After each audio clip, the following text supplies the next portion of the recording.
de CEDU.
Buenos días. Buenos días a todos. Bueno, gracias por acompañarnos en este nuevo panel, en esta nueva parte de la mañana. Déjenme que haga como una introducción disparadora de esta temática, que tiene por centro o por definición el abordar la cuestión de las mejores prácticas en desarrollo inmobiliario, ¿verdad? Y me parece que es un tema súper pertinente y súper de actualidad. Lo cierto es que históricamente nuestra industria, el desarrollo inmobiliario, se organizó como tal en base a algo que uno podría como sintetizar en el concepto de como una planilla de Excel, ¿verdad? O sea, el hacer las cuentas de cómo era la estructura del negocio que uno iba a poner en marcha, los ingresos, los egresos, la rentabilidad, y en base a eso todo lo demás se organizó durante años y años, ¿verdad? Es decir, la salud financiera de los proyectos, la posibilidad de alcanzar el objetivo de rentabilidad, y eso es lo que dio lugar y lo que siempre... ¡Uy! Se cayó. Lo que siempre dio lugar a partir de ese corazón, el empezar a incorporar una indicación, un mandato a quien se ocupaba de la arquitectura, la construcción, el producto, el marketing, las ventas, ¿no? Todo teniendo como un corazón en la búsqueda de la rentabilidad. Y la verdad es que tenemos que reconocer, y esto es lo que da el lugar a este panel en particular, que me parece de especial importancia en este encuentro, que la sociedad cambió, ¿no? Y que la sociedad empieza a exigir, a percibir, a mirar lo que nosotros fabricamos y también a mirarnos de otra manera, ¿verdad? Nosotros fabricamos el hábitat de la gente y entonces la gente se vuelve exigente respecto de su hábitat para vivir, para trabajar, para comprar o para almacenar o para lo que sea. Y no solamente se vuelve más exigente, sino que además empieza hasta a hacer pública su exigencia, y eso se convierte en una nueva demanda de la sociedad que se traslada a la comunicación, a la presencia de esa exigencia en redes, en medios, llega a la opinión pública, llega a los gobernantes, llega a la prensa, y de alguna manera nos vuelve un mensaje distinto, que es el que quiero tocar en este panel, el mensaje de la exigencia a la compañía desarrolladora de una nueva agenda, la agenda de las mejores prácticas, que me parece que está bueno que empecemos en este panel, y ahora les doy la palabra, a tratar de decodificar, de entender qué significa esta nueva exigencia de la comunidad y de la sociedad en su conjunto respecto de lo que hacemos, que se traduce en las mejores prácticas de la compañía desarrolladora. Si les parece, les voy a pedir que se presenten 2 palabras cada uno, digan de dónde vienen y qué hacen. No tenemos paraguayos en este panel, y está bien que así sea, ¿no? Y no queremos, por supuesto, venir a explicar nada, sino simplemente a contar nuestra experiencia y cómo ven esta temática de las mejores prácticas, sobre todo la experiencia concreta de cada uno. Ari. Presentación. Por favor. Básica. Buenos días, muchas gracias por venir. Ari Milstein, soy de Argentina, de la ciudad de Rosario, desarrollador con más de 20 años en el mercado. y bueno, desde hace ya 2 años y medio con presencia también acá en Paraguay. Buen día, soy Magdalena Day, desarrolladora inmobiliaria de Salta. Hace 21 años que fundé mi empresa y actualmente llevamos urbanizadas 1.600 hectáreas con 70.000 metros cuadrados de construcción en usos mixtos. Bueno, el gran desafío creo que es el que tenemos todos, ser más eficientes en los procesos y convertir las empresas hacia un modelo más tecnológico. Hola, buenos días. Bueno, gracias a los organizadores, Silvano y todo el equipo por la invitación. Y bueno, y a todos por estar acá. Mi nombre es Esteban Impernice, yo soy socio de Castex. Castex es una empresa, un grupo que tiene varias empresas. La más conocida es una inmobiliaria en Buenos Aires y en los suburbios de Buenos Aires. Pues tenemos una consultora y una desarrolladora. Y con la consultora y bueno, el inversor estamos hace 15 años acá en Asunción, en todos los proyectos que tienen Crystal Lagoons. Somos también representantes para Argentina y para Paraguay de Crystal Lagoons. Así que bueno, muy contento de estar acá en Asunción siempre. No te vayas, empecemos por vos, Esteban. ¿Qué es triple impacto? Mira, triple impacto es una nueva forma de ver la forma de hacer negocios, para decirlo de alguna manera.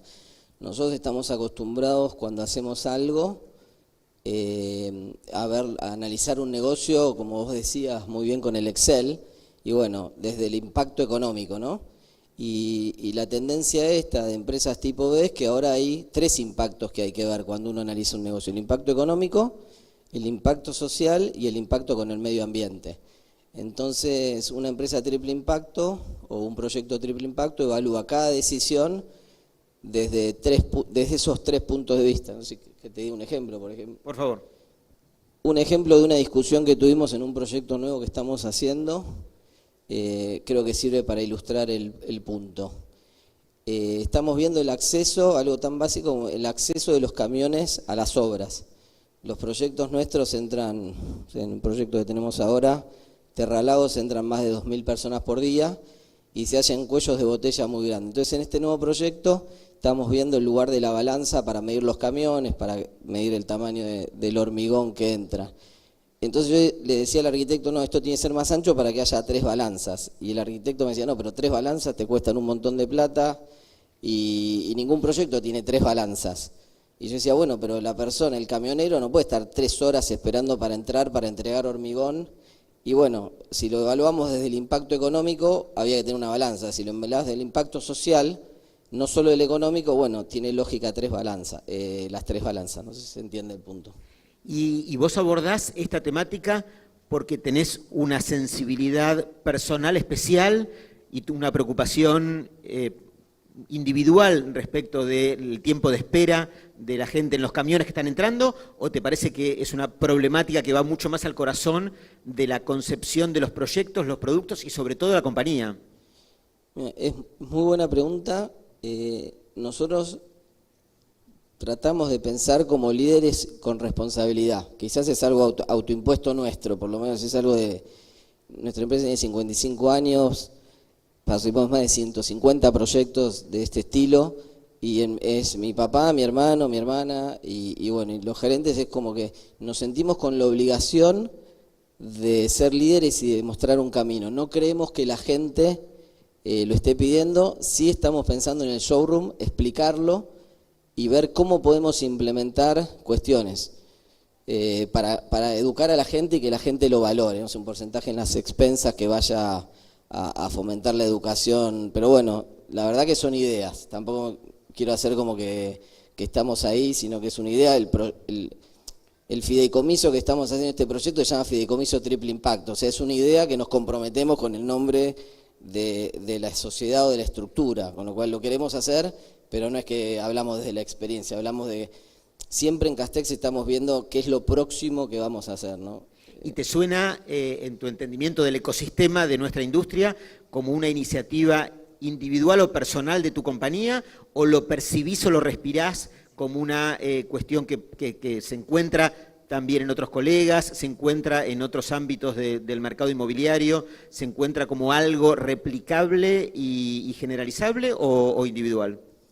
No, yo creo, y un poco desde la CEDU, que es la cámara que vos liderás en Argentina, es un concepto que bueno, nosotros lo empezamos a ver en paralelo, como vos lo empezaste a marcar mucho en la CEDU, y yo estoy hablando con muchos colegas, bueno, acá con Ari, con Magda, no sé si con el concepto de triple impacto, pero yo noto que hay una profesionalización, lo veo mucho también en Asunción, lo veo mucho acá en el mercado, la verdad que hay un nivel de profesionales en paraguayos, yo creo que tendría que haber paraguayos acá también en este panel, es una sugerencia, pero veo que tiene un nivel de profesionalismo muy alto y que tienen mucha empatía con toda la gente que trabaja. También no es solo uno en triple impacto, automáticamente vas a pensar en la sustentabilidad, que es algo importante. Estamos viendo la Crystal Lagoons de poner en los estacionamientos paneles solares, pero eso es como más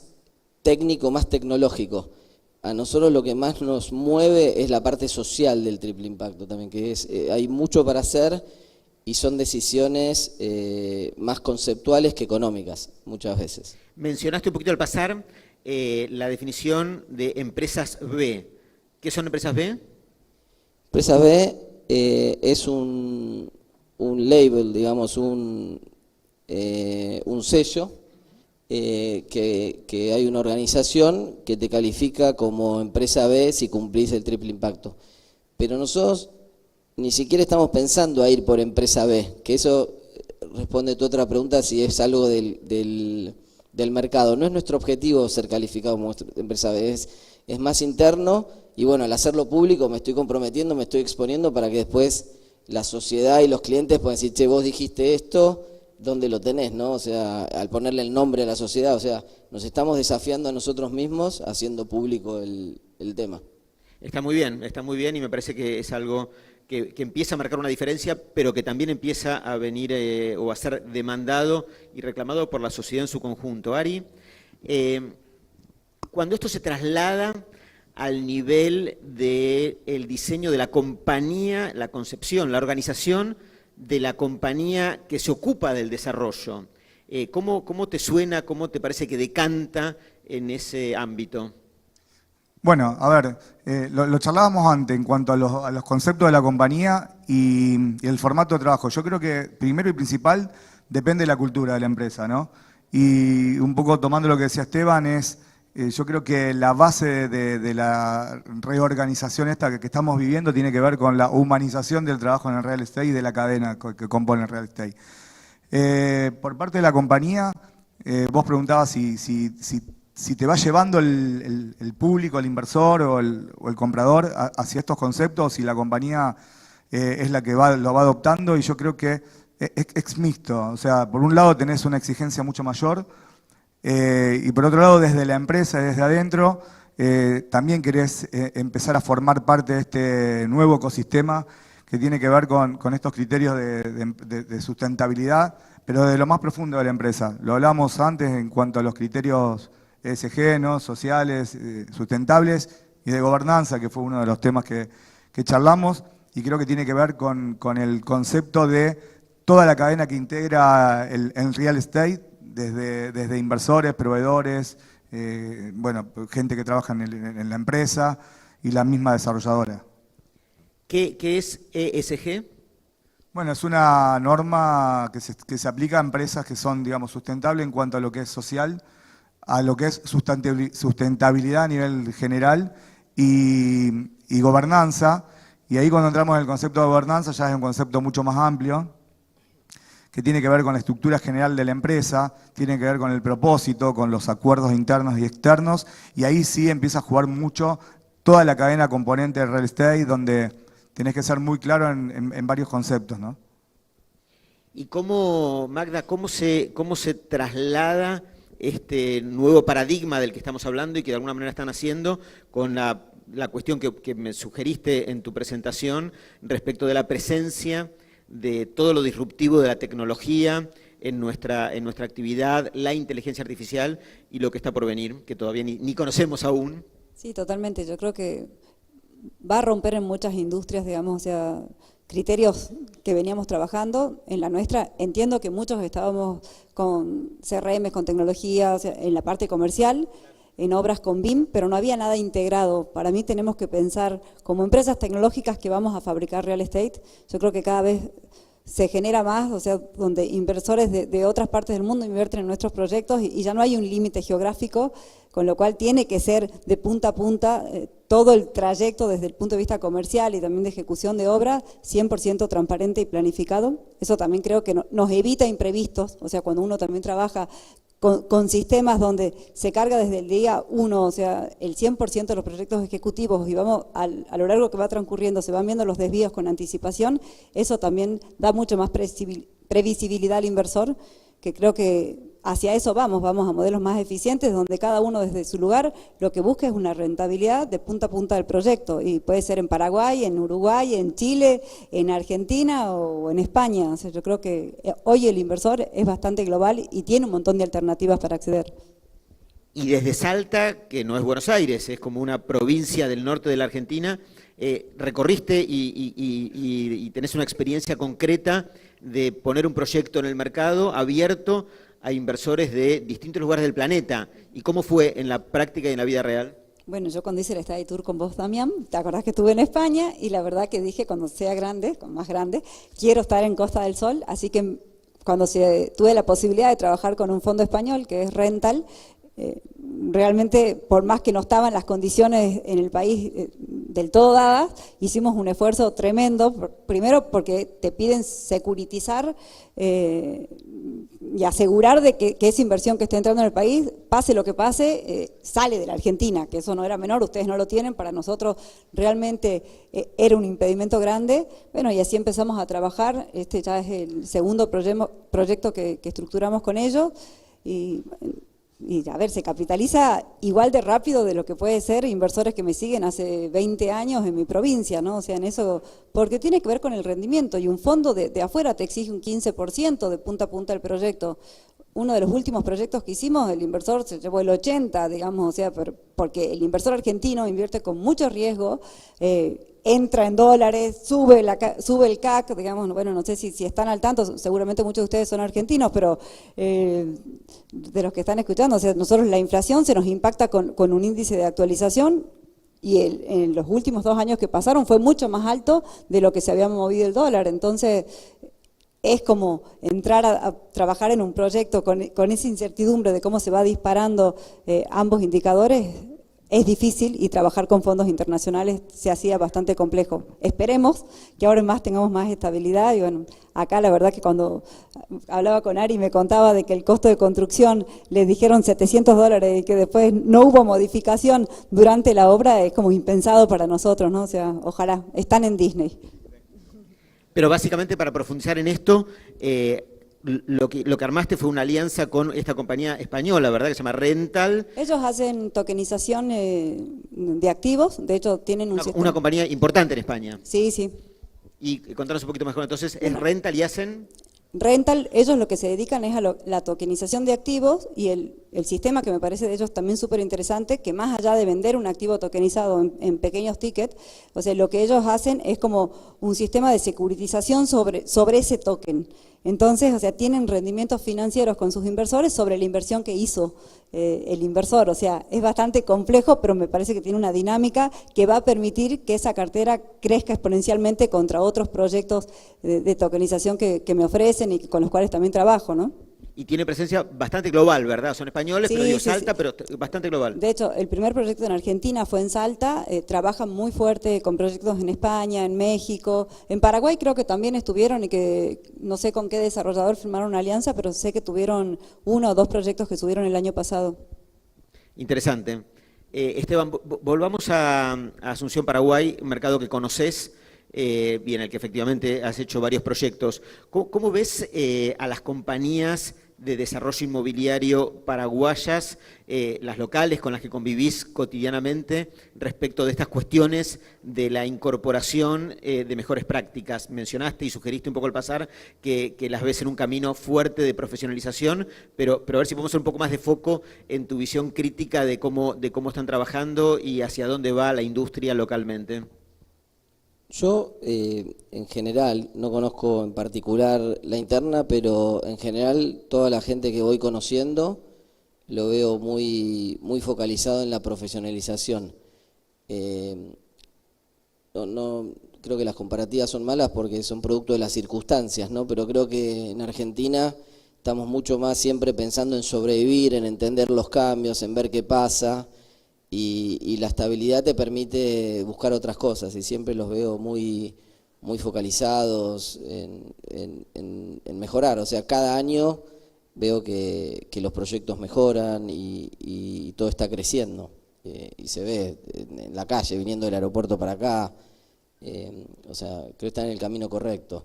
No conozco puntualmente como para decirte concretamente de triple impacto y no me gusta hablar de lo que no conozco. Efectivamente, sobre esta agenda no te has cruzado con experiencias locales de relevancia o que te hayan llamado la atención en temas de la evaluación, por ejemplo, del impacto social de los proyectos sobre su entorno previo o inmediato, o de este diseño de estructuras con una política de gobernanza que marque una diferencia respecto de la modalidad histórica o tradicional.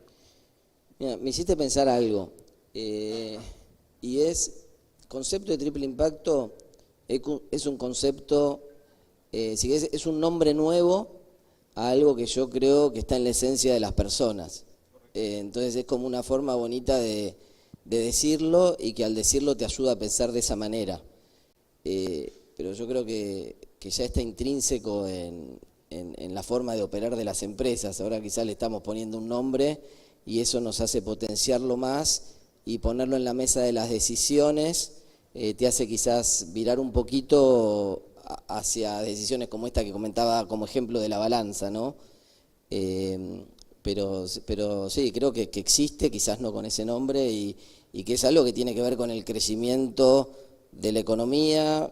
No sé, gente que critica la pirámide de Maslow, ¿no? Que a medida que una persona va satisfaciendo las necesidades básicas, va buscando otro desarrollo. Y bueno, yo creo que se está dando naturalmente también acá. No sé si en las empresas le llaman triple impacto o qué, pero sí veo claramente que hay un enfoque muy centrado en las personas, en desarrollar mandos medios y bueno, todo lo que se relaciona a eso.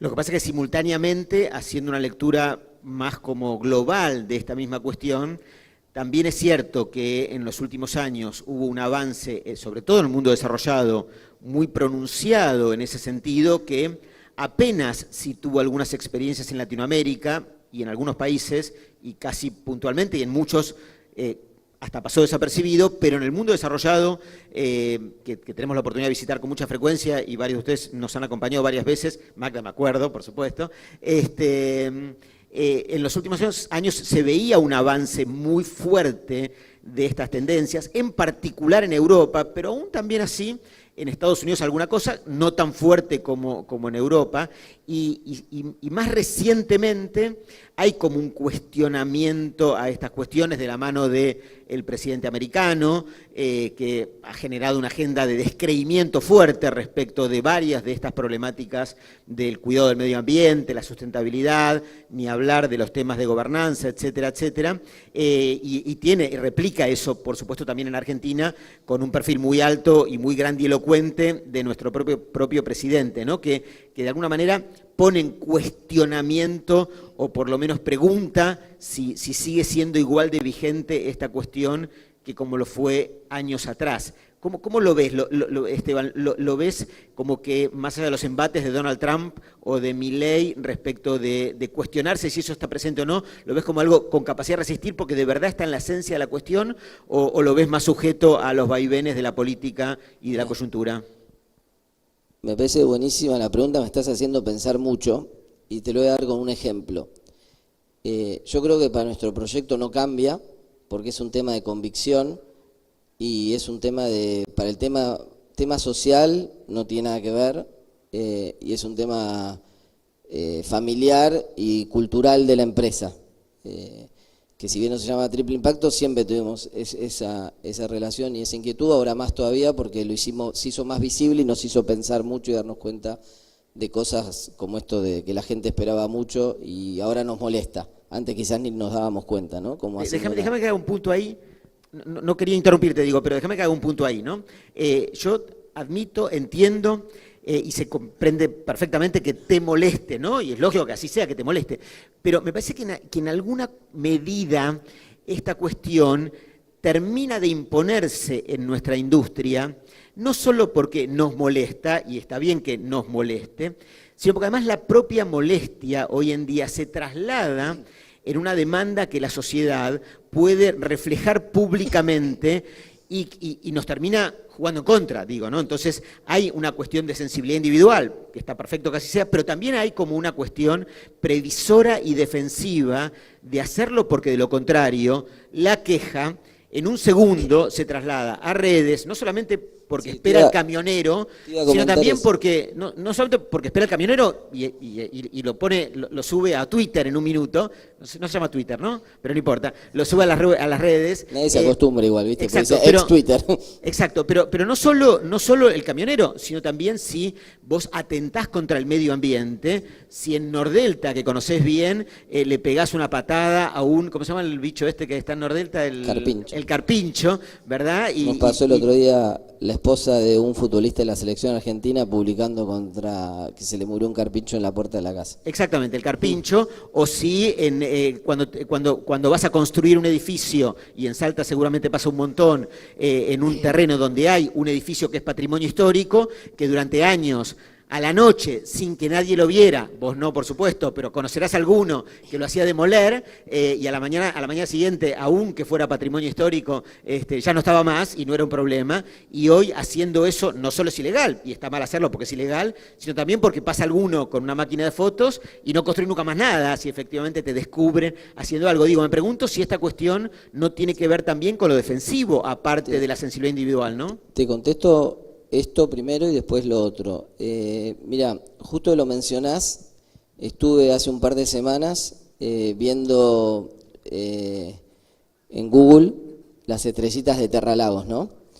Y tenemos, no me acuerdo ahora si 4,6, 4,7 o 4,5, que está bien, pero bueno, yo quería tener 5. Entonces me pongo a ver, y cuando me pongo a ver, los comentarios que nos bajaban el promedio eran los camioneros.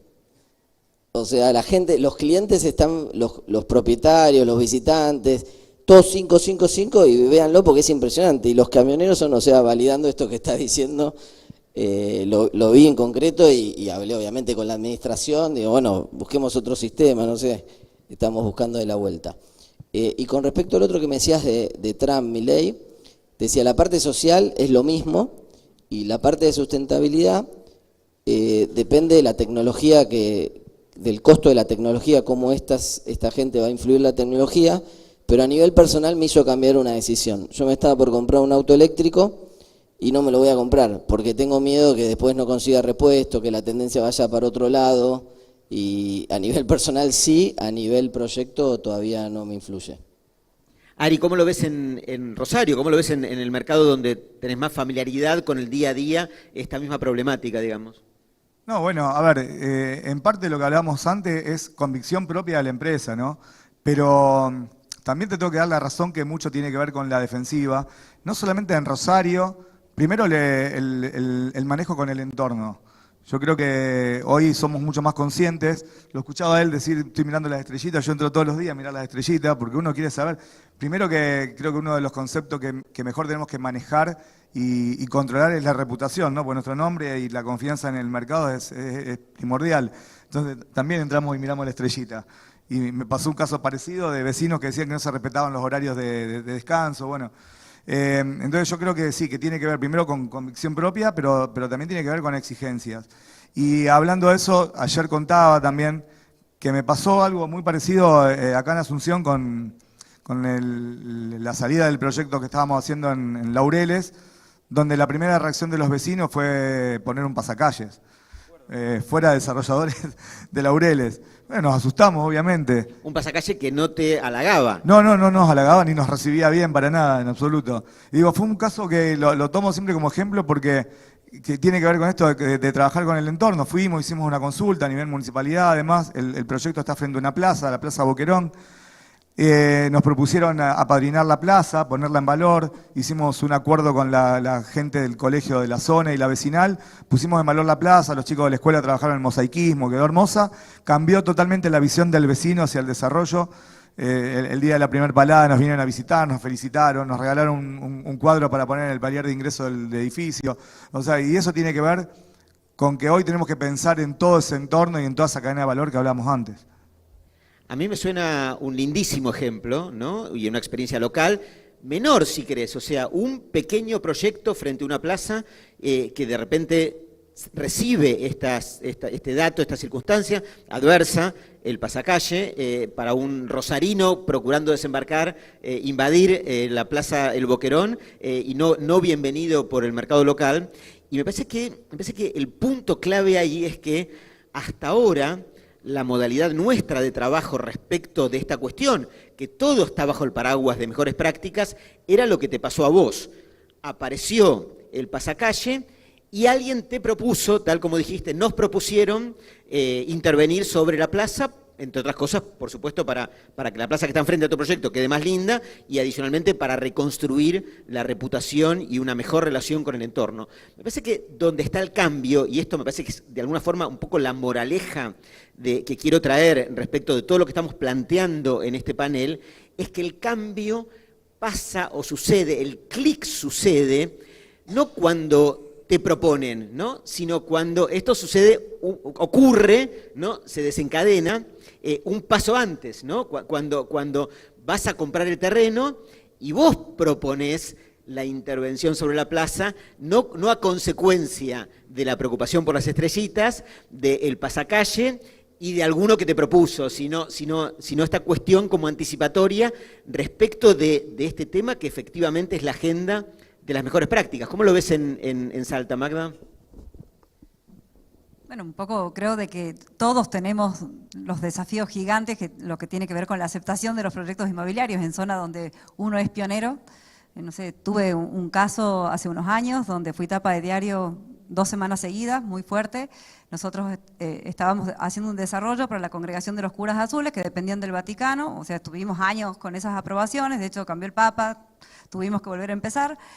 Una vez que teníamos ya todo aprobado, largamos las obras, de golpe entra un amparo preventivo del proyecto, había 4 hectáreas que había que desmontar y los ambientalistas argumentaban que entre un cerro y el otro los pájaros se reproducían justo en las 4 hectáreas de parque que yo tenía que desmontar. Parece gracioso, pero un amparo que me frenó un año las obras.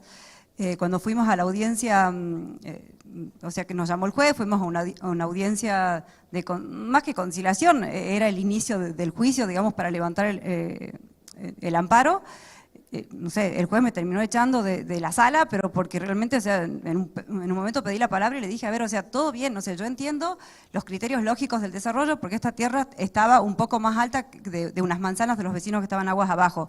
Llevé todos los técnicos hidráulicos, les explicamos por qué realmente no iban a tener una incidencia en la erosión de agua, pero no era para nada lógico ni fundamentado con una tierra de zonificación que no me dejaran abrir calles con el desmonte de esas 4 hectáreas, que encima había un plan de reforestación en veredas que era el doble de las especies que estábamos sacando. Y la verdad que el juez no solo, sí me echó de la sala en ese momento, pero salimos a favor, digamos, del amparo y a costas de todo gastos de los que nos propusieron, o sea, de los que nos metieron en ese amparo. Nunca se contempló tampoco los costos enormes con los que nosotros incurrimos por ese año y con la inflación que teníamos, pero yo creo que más allá de la complejidad que nos toca atravesar, coincido 100% que nunca soltar el timón del barco, ¿no? O sea, decir, cuando uno realmente se embarca en un proyecto, cuando inversores te acompañan en ese proyecto, nunca van a faltar los problemas. Hacemos proyectos complejos y en lugares donde no siempre somos bien recibidos y este tipo de cosas son posibles que pasen. A ver, obviamente que la angustia está, obviamente que la incertidumbre, por más que uno tenga razón y que tengas una impotencia enorme de querer demostrarlo, bueno, son pasos que hay que atravesar y es cuán profesional podés ser para no perder la calma en ese camino, ¿no? O sea, en eso ¿Y qué enseñanza te deja esa experiencia dolorosa, traumática, de cara al encarar un proyecto nuevo? ¿Qué recomendarías o qué no repetirías o qué harías de otra manera para que no te vuelva a pasar esta cuestión que te quitó el sueño un año entero? Sí, un poquito más, y no solo a mí, a la congregación y a un montón de gente que estaba atrás de este proyecto. Pero primero creo que hubo un error garrafal de mi parte, que tuvo que ver cuando yo encargo el impacto ambiental. El que me hace el impacto ambiental terciariza el estudio sociológico.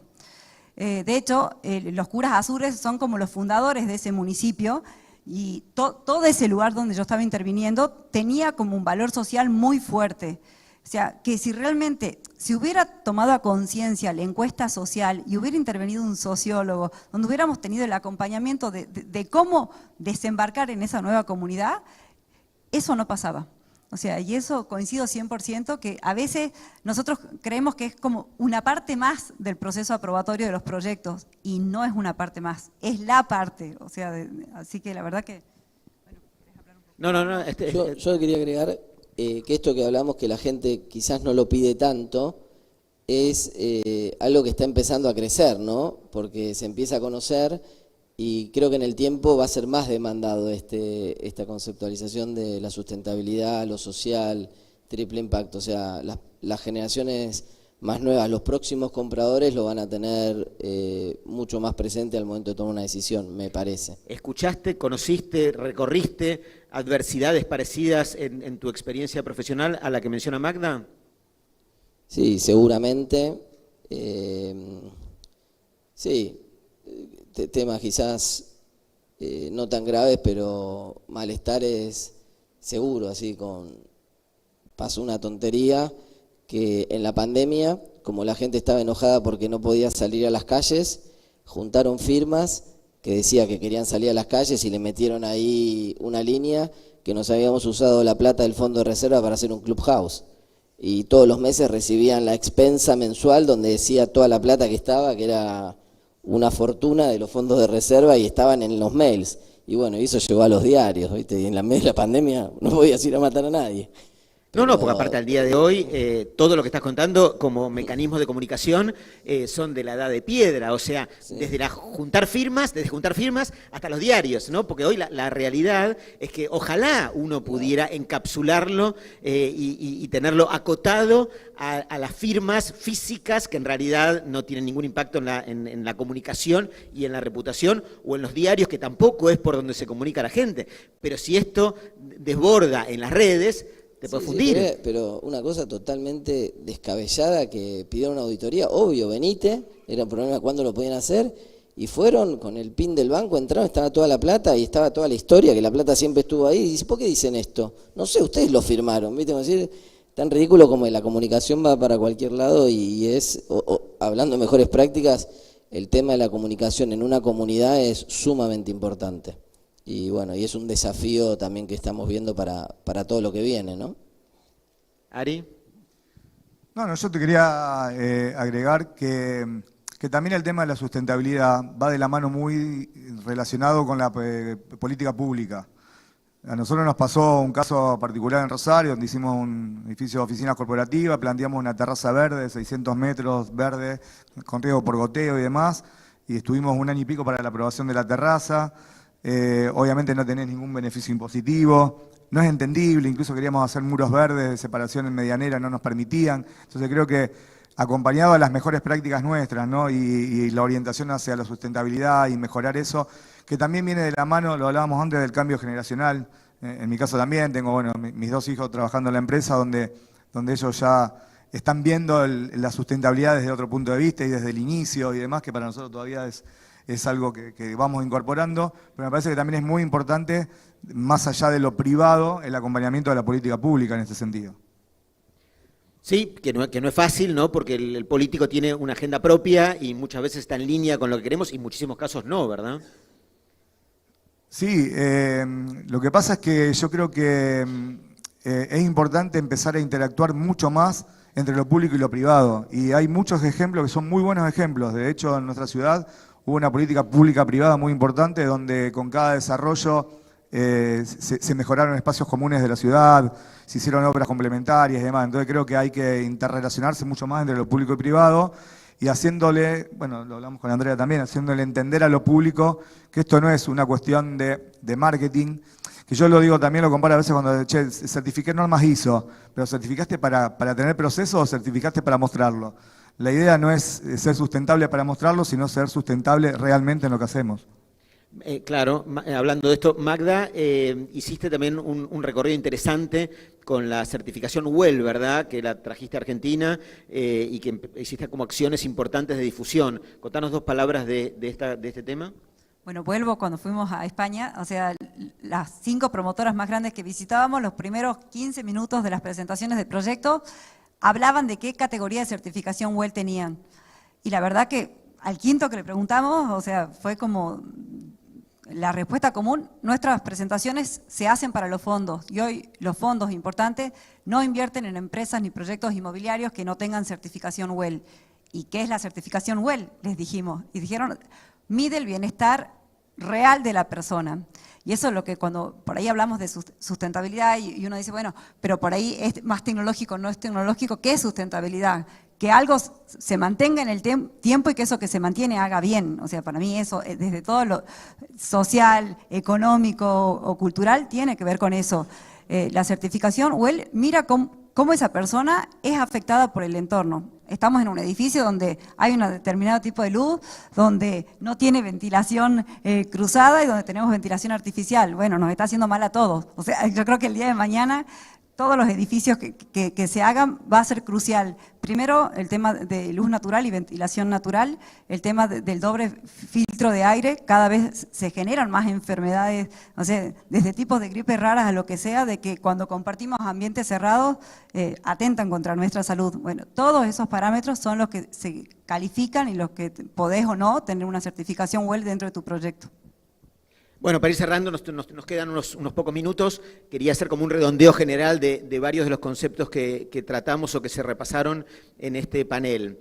En primer lugar, me suena que tenemos delante nuestro algo que podríamos resumir como un glosario, ¿no? Un nuevo glosario.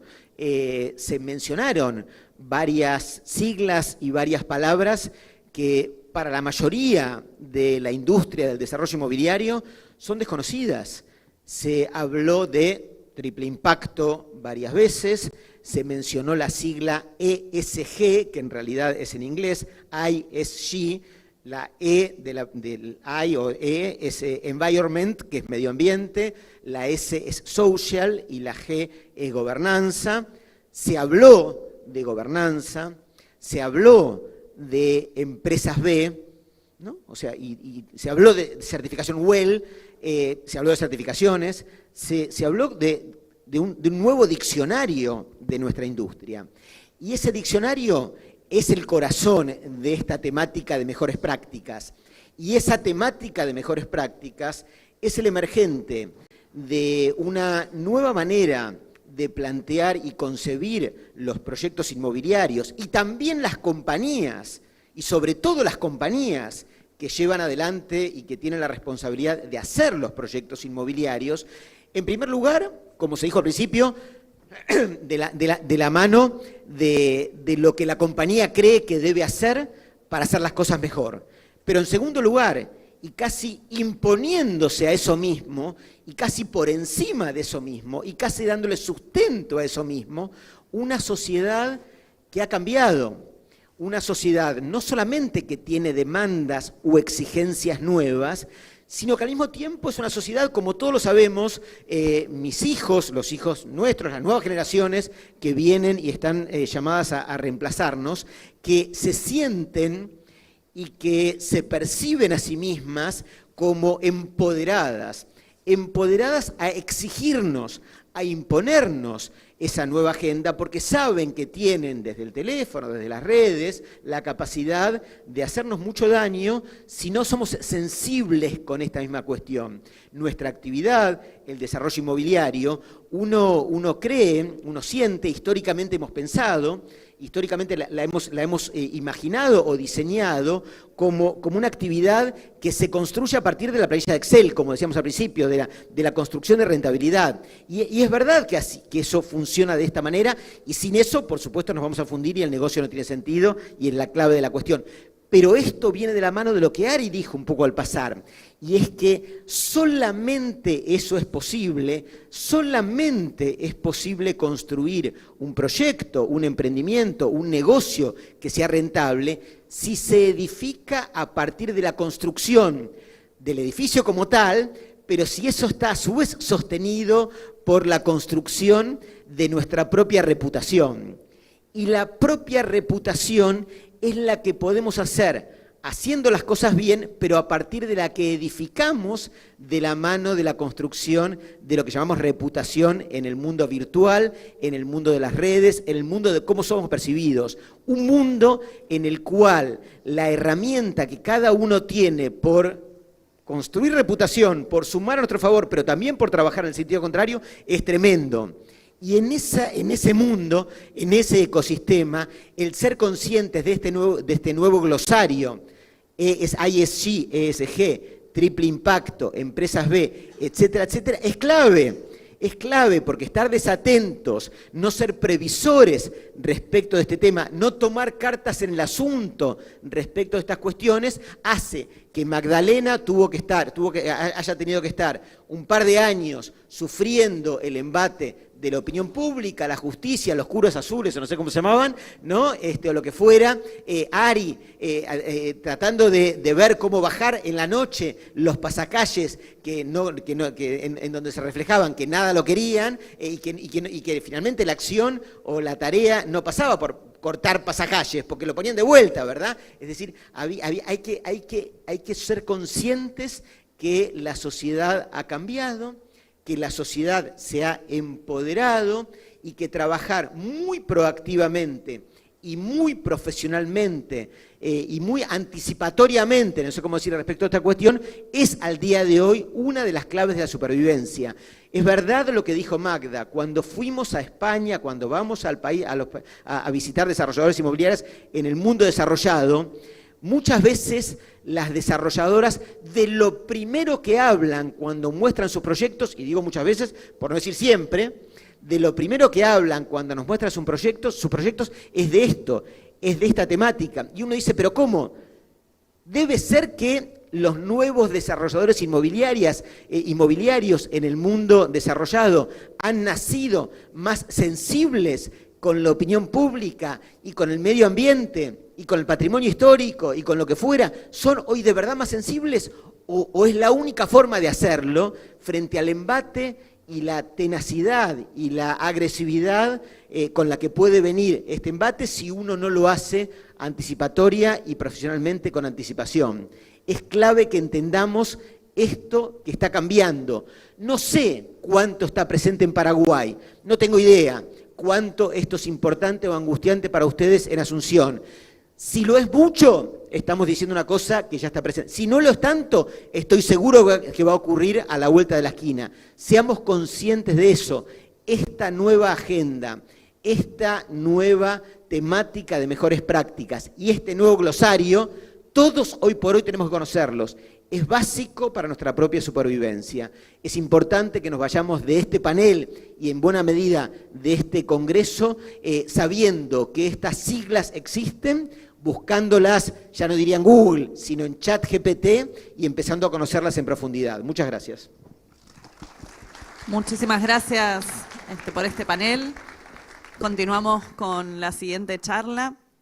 Nos van a hablar de transformación urbana, algo que tiene mucho que ver con lo que está ocurriendo al día de hoy, estrategias para un nuevo tejido de ciudad, el potencial de la revitalización urbana y la reutilización adaptativa de edificios como herramientas para regenerar valor, identidad y habitabilidad en la ciudad contemporánea. Mientras se sacan acá la foto del panel, vamos invitando a nuestros próximos speakers, Leonardo García Dobat, arquitecto director ejecutivo de LGD Arquitectos, Laura Cabral, gerente de estudio de Jasper Architects, Ramiro Alexander Meyer, arquitecto de Tecoa Arquitectos, y moderando este panel,